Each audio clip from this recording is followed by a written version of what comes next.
Hey everyone, and welcome to a deep dive all about one of those fascinating parts of our brains, the default mode network, or DMN. It's actually kind of mind-blowing to realize that when our minds are just wandering, seemingly doing nothing, our brains are super active in this network. It really is intriguing, isn't it? For a long time, we thought this default mode was just random neural activity when we weren't focused. Right, just like background noise. Exactly.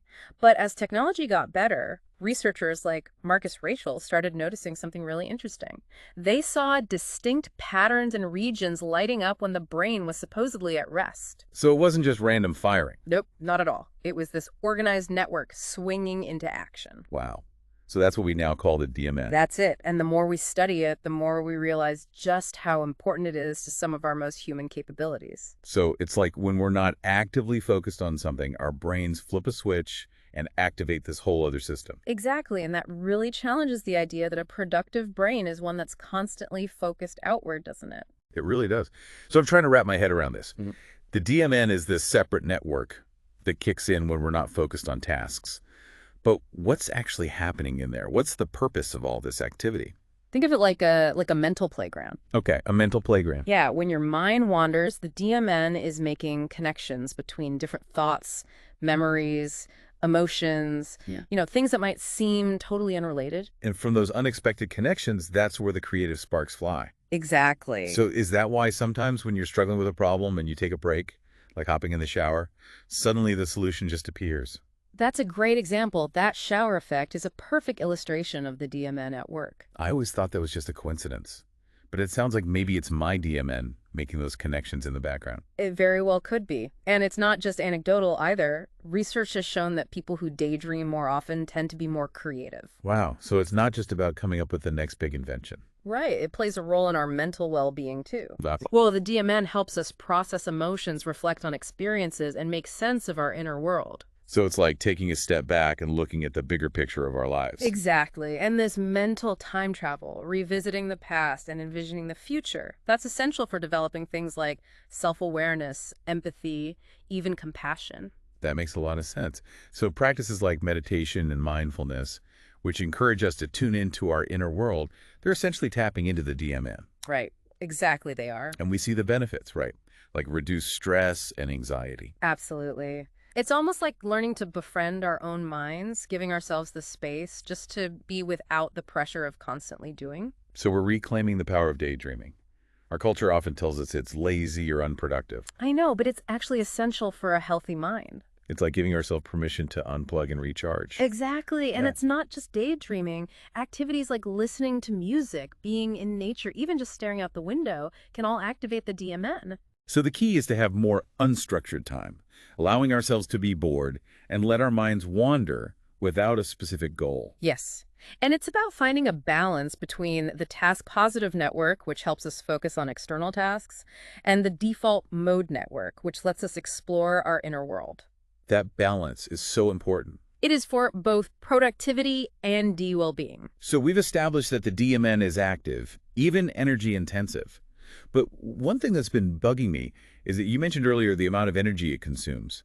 Can you remind me again how much it uses? Sure. Research suggests that the DMN is responsible for about 60–80% of the brain's total energy expenditure. Wow, 60 to 80%. That's more than when we're actively concentrating on a task. That's amazing. It really underscores how important this network and its functions must be, even if they aren't immediately obvious. That's incredible, considering our brains are already using a ton of energy. Right, but now it's important to remember that like any complex system, there can be downsides to too much of a good thing. Oh, so it is possible to have too much DMN activity. Yes. While mind wandering can bring us creativity and insight, it can also lead to something called rumination. Rumination. Yes, it's basically getting stuck in those repetitive, often negative thought loops. Oh, I've definitely experienced that, like replaying a mistake over and over in my head. Exactly. And that kind of rumination can really contribute to anxiety and depression. So how can we tell if our DMN is working against us? What are some signs that it might be overactive? Well, it's important to remember that, like any brain network, the DMN needs balance. Too much activity can be just as bad as too little. Some signs that your DMN might be a little too active include excessive worry and rumination, like we just talked about, but also things like difficulty focusing on the present moment. Right, like being so caught up in your thoughts that you miss what's happening around you. Exactly, and feeling overwhelmed by your own thoughts. Like your mind is just racing. Yes, and sometimes even social withdrawal as you become more and more absorbed in your inner world. So if someone's constantly rehashing past mistakes or worrying about the future, if they have trouble quieting those mental voices and just being present, that could be a sign that their DMN needs a little reining in. Exactly. And that's where things like mindfulness and meditation can be so helpful. They teach us to observe our thoughts and feelings without judgment. So instead of getting swept away by them, we can learn to create some space around them. Exactly. It's like cultivating that mental space, that pause between thought and reaction. So it's all about finding that sweet spot, that balance between the DMN and the task positive network, between our inner and outer worlds. Precisely. And it's a practice, a journey of self-discovery. There's no one-size-fits-all approach. But by paying attention to our thoughts and feelings, we can understand how our own DMN operates. And then we can start making adjustments. Right.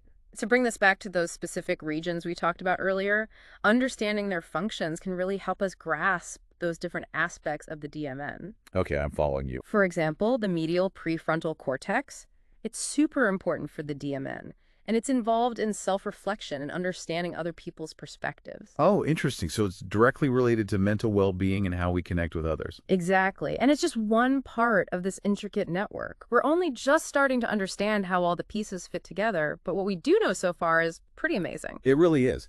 You mentioned earlier that the DMN plays a role in memory and learning.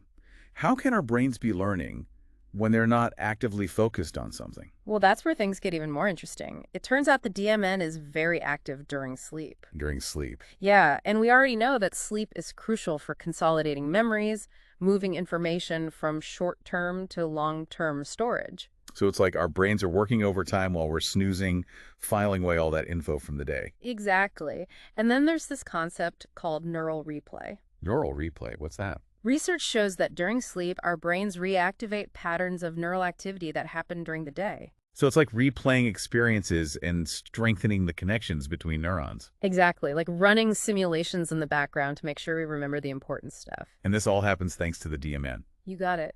It really highlights how important sleep is for learning and memory. This is incredible. It makes you wonder, what if we could consciously tap into the power of the DMN, not just during sleep, but all the time? What if we could learn to activate it whenever we wanted to boost our creativity and problem solving? That's a great question. It's actually something researchers are actively exploring. Really? Yes, and there's some exciting evidence suggesting that we can train our DMN to be more effective. That's incredible. It is. Maybe we should take a moment to let all this incredible information sink in. Sounds like a plan. We'll be right back with more on the Default Mode Network and how you can unleash its incredible potential. Welcome back. So before the break, we were talking about how important sleep is for memory consolidation and the DMN's role in that. Right, and it really makes you think about how we view downtime. It does. It's incredible that while we're sleeping, our brains are busy strengthening connections and making sense of everything we experience that day, like it's running a nightly defrag. That's a great way to put it. But you hinted at something even more fascinating, the idea that we could maybe tap into the DMN while we're awake.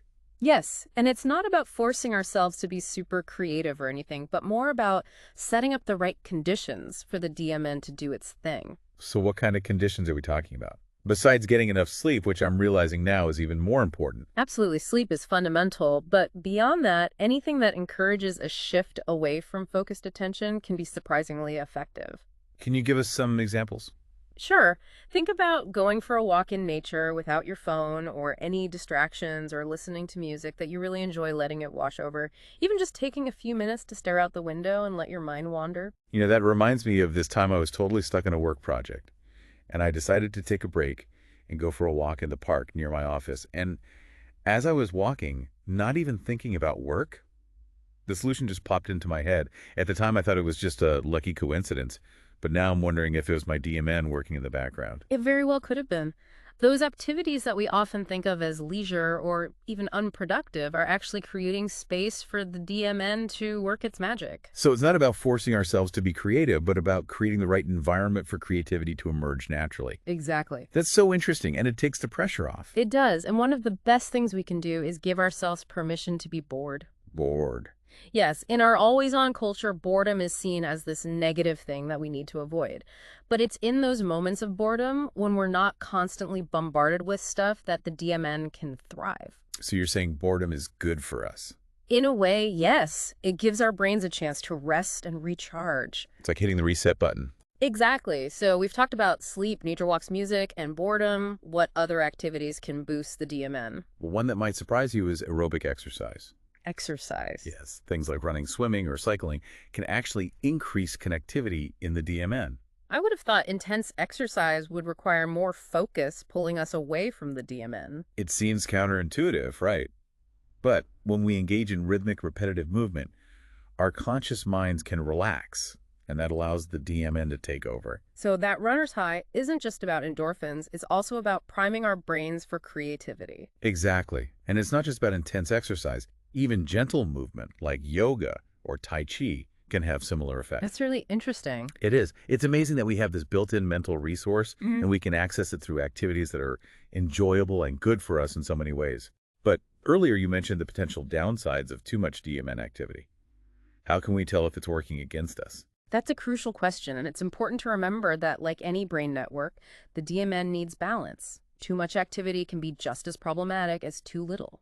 If you find yourself constantly rehashing past mistakes or worrying about the future, struggling to be present, or even feeling overwhelmed by your own thoughts, that could be a sign that your DMN needs some reining in. So if someone is constantly rehashing past mistakes or worrying about the future, if it's hard to quiet those mental voices and just be present, that could be a sign that their DMN needs a little reining in. Exactly. And this is where practices like mindfulness and meditation can be incredibly valuable. They teach us to observe our thoughts and feelings without judgment, without getting swept away by them. They help us cultivate that mental space, that pause between thought and reaction. So it's like we're training our brains to find that balance, that sweet spot between the DMN and the task-positive network between our inner and outer worlds. Precisely. And it's a practice, a journey of self-discovery. There's no one-size-fits-all approach. But by paying attention to our thoughts, feelings, and behaviors, we can start to understand how our own DMN operates and make adjustments as needed. This all makes me wonder about the bigger picture. If we as individuals can learn to activate and balance our DMNs, what could that mean for society as a whole? That's a really interesting question. What if instead of glorifying busyness and productivity above all else, we started valuing those moments of quiet reflection and creative exploration? I think that would be a really positive shift. It would be like recognizing the power of the unfocused mind, the mind that's allowed to wander and make connections that logic might miss. And in doing so, we open ourselves up to a world of possibilities. It's amazing to think about how even simple activities can change the way our minds work. I know, right? I'm already thinking about how I can make time for more DMN-boosting activities. But I'm also curious about something you mentioned before the break. The idea of training our DMNs to be even more effective. Is that really possible? And what does that even look like? It is, and it's a really exciting area of research. So instead of just letting our minds wander, we could actually guide them towards specific goals. Exactly, and there are a couple different approaches being explored. Like what? Well, one is called targeted mind wandering, and it's basically like setting an intention for your daydreaming. So if I'm working on a creative project, for example, I could take a few minutes to visualize what I want to create or brainstorm solutions. Right. And then when you let your mind wander, you keep that intention in mind. So it's like giving your DMN a little push in the right direction. Exactly. And research has shown that this can help people come up with more relevant and creative ideas. Wow. So it's not just about making time for daydreaming. It's also about being intentional with that time. Exactly. It's about taking a more active role in shaping your own thoughts and experiences. I love that. You also mentioned something called mindfulness-based cognitive training. Yes, that's another promising approach. I know about mindfulness meditation, but what's cognitive training? Well, cognitive training involves exercises that challenge your brain and help you improve specific cognitive skills like attention, memory, and executive function. And when you combine these exercises with mindfulness practices, it can help you become more aware of your thought patterns. So you're basically building mental muscles. That's a great way to put it. Yeah. You're strengthening your ability to control your mind wandering.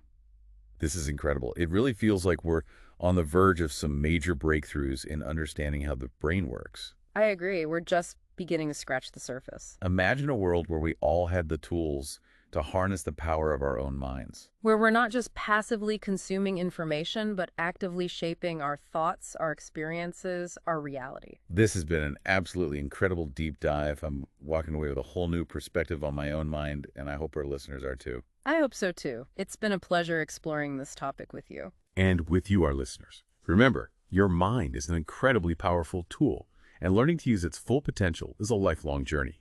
So give yourself permission to daydream, to explore, to be curious, and to never stop learning.